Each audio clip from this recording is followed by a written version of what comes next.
Welcome back to the Educated Barfly. Today we're doing another cocktail video. It's just a one for. Maybe, sorry, you gotta check your hair. If you happen to be one of those people that like to complain in the comments, there are chapters below this video.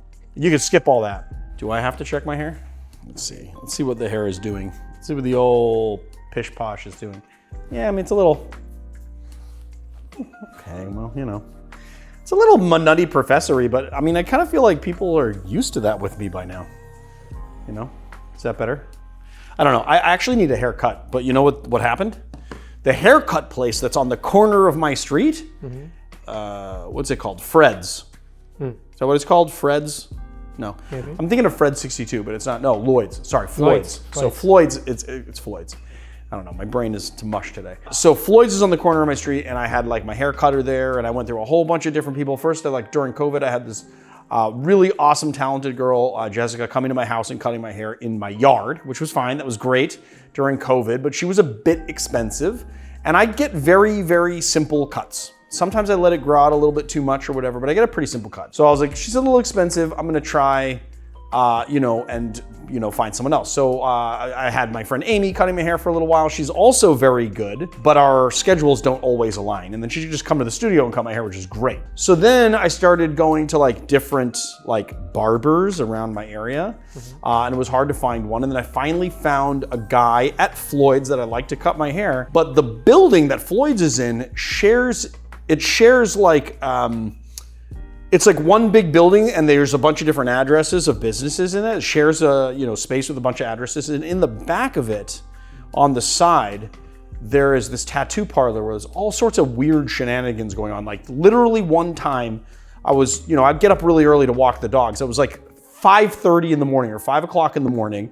I'm walking the dog down the street, and the tattoo parlor had basically pulled out an entire like industrial fridge with cutting board, shelving filled with food, and like whatever. And it was like a chef was outside like cooking, but there was nobody there. It's like they had left it there overnight on Melrose, which is like on my side of Melrose. That is like if it's not pinned down, it's getting stolen basically.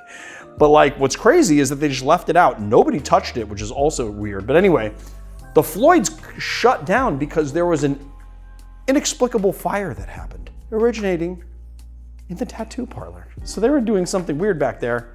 Fire happened, and now I don't have a place to cut my hair because they had to get everyone out. I have to like go to another Floyd's, but I don't know where the guy that cut my hair in that Floyd's went. I don't know where he went. There's no one to ask because they've gutted the building. So I've just letting my hair grow, and because I can't find another person to cut my hair. Maybe I'll have to call Amy to come do it on the weekend or something. That was a very long aside. I don't know that that really needs to be in the video, but you probably will put it in the video. Yeah, you probably will put that in. There will be some version of the video with that long story in it. Okay, so today we are making a cocktail called the Bebbo Cocktail. Now, I recently did a video with Marius about, why did I say with Marius? You're always here. Yeah. It's a given. So we recently did a video for a sponsor where we did a twist on this cocktail. It caught my eye because it is like having a reemergence in like cocktail bars these days. And it's a very simple drink. It's basically just a bee's knees with the addition of orange juice. Now, orange juice is a pretty controversial juice to use. It's like too sweet, and it doesn't have enough citrus to really hold up against sugar itself. And so there's a lot of 70s cocktails that have the addition of orange juice without any other acid in it that are too saccharine sweet because it's just too much sugar with whatever sugar content is. Like a Harvey Wallbanger is just basically like orange juice and Galliano. It's just all sugar, basically. So it can't stand up on its own. And then there are some bartenders, like our good friend Garrett Richard, who have taken to adding acids to orange juice so that they can use orange juice in cocktails, but make it just as tart as lime juice so that it stands up to the sugar. But this is a 70s version of a bee's knees. It comes from a cocktail book, right? That we have recently-ish discovered. Usually what I say about old cocktail books is they boast 500 recipes, but only a handful are really good and the rest are just like filler for pages, okay? But there's a 1970s cocktail book that we recently discovered where basically every cocktail that has come out of this book is a banger. They are banger cocktails. Do you know what this book is, Marius? Do you remember what this book is? Yes, because I bought this book. Yeah, and it is called. Well, that's where it gets sometimes like you forget the rearrangements of the words, but it's the Jones Bar Guide. Is it the Jones Bar Guides or is it the Jones Guide to Bartending? I thought it was the Jones Guide to Bartending, but it is the Jones Guide. And actually, there are a couple of milk and honey cocktail bartenders that say that this book is a staple and it is a work of genius. I'm beginning to believe that that is true. So I'm very excited to try this Bebbo cocktail. I don't know where the word Bebbo means. I tried to look into it. I didn't really find very much. I do know that there are some bars that are reconstructing it. So today we're going to be doing a modern spec. We're doing like a kind of a gussied up spec from the Jones book. But like even the cocktails that we took straight out of the Jones book and just made were awesome. And that, and like, it might seem strange to say like, oh, I took a recipe out of a book and it's awesome because the whole purpose of a cocktail book is that the recipes are awesome. But a lot of old cocktail books just don't get it right. They just get it wrong. There's been a whole industry made of bars that respec cocktails from old bars or old bar books because they're just not balanced, and that could be just because sometimes products change over time, you know. So there are some who believe that liqueurs back in the day were a lot sweeter, and so therefore a daisy without the addition of sugar is more balanced or was more balanced back in the day. I have not found any evidence of this to be true, so it might just be people making things up, as that also happens a lot in the bar industry. It does make sense, it's very logical, and that you would have to respec them these days because liqueurs are not sweet enough to stand up to citrus, really. But this book has just gotten every single cocktail right, so I'm excited to try it. They don't make the mistake, the 1970s, mistaken trend of only putting orange juice in it. They put another acid in as well. It's bee's knees, so you can probably tell what that is. But we don't know who made it. I don't know who made this. Yeah, no, it's in the Jones. I mean, maybe frickin' Jones did it himself. Like, I don't know. I don't know who actually made the respec. I'm assuming that I mean, here's the thing. So what it said about Jones was that he was like a restaurateur and like he's known a lot of bartenders. So I'm sure there are a lot of contributors to his book. Although I haven't seen in his book where the contributions page is, and then sometimes in cocktail books that just doesn't happen. So we don't know where this recipe really comes from. If anyone does, if anyone's done the work, I don't know, Dave Wondrich sees this video and happens to know where the Bebbo cocktail came from, let us know. I'd love to know. Because Stan Jones might have been like Jerry Thomas and just like gathering recipes, right? Yeah, maybe just gathering recipes, or a lot like the food and wine books that we've come to slightly obsessed another with lately. secret, another secret thing that we'll be talking about later. But actually, who might know actually, and he's been in our comments recently, is Frederick Yarm. So Frederick Yarm is a Boston-based bartender and cocktail blogger, cocktail enthusiast, well, cocktail nerd and obsessive, kind of like me. He wrote a book called Drunk and Told. He wrote actually 2 books on Boston bartending that we've referenced before, and he has a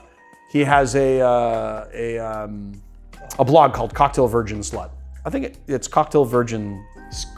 Crossed out, yeah. Virgin crossed out slut. Yeah, so go check him out. He's awesome. But if Frederick Yarm just happens to watch this video, maybe he can tell us where the Bebbo cocktail came from, or he's obviously a better researcher than I am, so maybe he knows or can find out. And the Jones cocktail guy was kind of like rediscovered when somebody left it at the Clover Club, or was it the? I think it was. Don't quote me because I don't have it in front of me, and I might have recounted the story, but I want to say that it was one of the milk and honey bartenders that worked at Clover Club as well. I think you got good memory there. Might have been like Michael Madrusin maybe, or Giuseppe Gonzalez or something. Maybe it was Giuseppe Gonzalez. I think you're right. So maybe it was Giuseppe Gonzalez like discovered it, and then he's like, this is a staple behind the bar at Clover Club. Back when they were in the Flatiron, I think, right? Weren't they? Well, yeah. Did Clover Club move? Didn't they? No. Well, here's the thing. What's the other one? Julie Reiner owns Flatiron Lounge. So that was, maybe it wasn't at Clover Club and it was at Flatiron Lounge, but the Flatiron Lounge closed. Right. Like it's no longer existent. That whole building is empty. Well, that's just what happens. I mean, dude, there's actually Ian McPherson of Panda and Sons fame, like just voted like #1 bartender of the year or whatever by whatever Spirits Award this year, owned a bar on this street where our studio is called Here and Now. Back in the day, it closed in 2018 or 19 or something, and it's just been empty the whole time. And actually, if you look in the window, the entire bar build out is still there and nobody's picked it up or done anything with it. And honestly, downtown LA, I was just talking about this because a friend of mine, actually I got a bunch of texts about this. Cole's French Dip, my bar, the bar that gave birth to the Educated Barfly, is closing and their last day is August 2nd. And it seems like I was talking to my friend Plex about this, who also worked at Cole's with me, and it seems to be that like downtown is really struggling. There's a lot of places closing. COVID really did a number on downtown LA. I think it's ripe for another revival at some point, but it's going through a pretty dark time, and there's really a lot of places shuttering at this moment. So a lot of people were reaching out to me like, hey, maybe you should try and put in a bid to try and get Cole's, but it's like, I don't know if that's a really sound business decision at this point. Spam Kickstarter below if you want to Spam Kickstarter get in on this. How many people here want to see me open a bar that you can come to and get drinks from? Well, actually, what I would love to do, honestly, I mean, I don't even know if I want to make this idea public because I don't want someone to then reach out and like beat me to the punch. That happens a lot, especially lately, having to do with a little tiki mug. You know what I'm talking about. So I feel like we should just not announce anything yet. There may be a bar in the works though. So spam Kickstarter below. I mean, this video would come out after Cole's has closed down. No, but it doesn't matter. But I might not be ready to announce what my plans are yet. Right. I have a lot of people to talk to and a whole bunch of ducks to get in a row. But if you would like to see Marius and I, and possibly bartenders of other renown, open a bar in LA, and you want to be a part of it, and you want to help us do this, spam Kickstarter below. Okay, so first things first, we're gonna do ½ ounce of honey syrup, and even though I'm supposed to do less expensive ingredients first, I broke that rule just now. Now we'll do the lemon.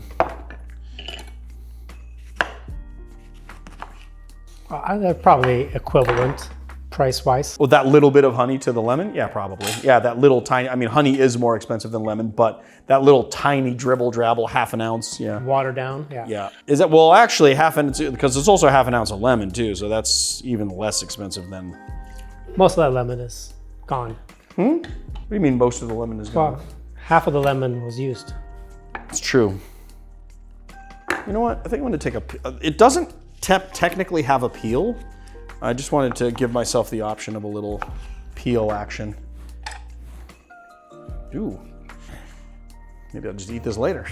Little vitamin C for the dome, you know what I mean? ½ ounce of orange juice. And then we're gonna do 2 ounces of gin, I believe. Yes, I think. Yes? 2 ounces of gin? Yes, 2 ounces of gin. I picked the Silent Pool gin because it's a really floral gin. I think that's gonna go really well with the savory sweetness of the honey. And then, you know, obviously gives some nice botanicals and floweriness. So Silent Pool for this one, 2 ounces, but you can pick whatever gin you want. Some London Dry, a little Beefeater action if you're not too pissed off that they made it lower proof. I've been hearing a lot of belly aching about that lately.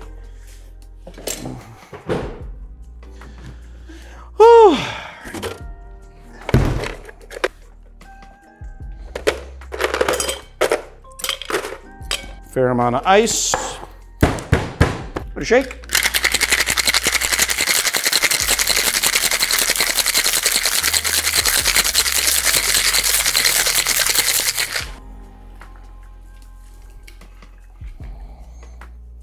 Let's give a little sipple from the nipple. Well, that's quite nice. It's really well balanced, but what's funny is that with an equal amount of lime sorry, with an equal amount of lemon juice and orange juice. The orange juice really kind of overtakes. You do get the tartness of the lemon. The honey is well balanced, but the orange juice really plays, the lemon almost plays up the orange in some way. So it's very like juicy. It's like a juicy tasting cocktail. And then of course you get the botanicals, the nice flowery botanicals from the Silent Pool. It's not super complex or anything, but it is a really nice drink and it is very well balanced. I do want to put a little extra orange on it though and give it a little twist. So there it is, the Bebbo. You know what? Stop it. Don't show my mess. I mean, I was just, I hate it cluttered and then, yeah. Well, that's not my workspace. That's just a holding area. Why are you side-eyeing the camera now? No, I was just checking to see if everything was recording. Oh yeah, we wouldn't want one of those today, would we?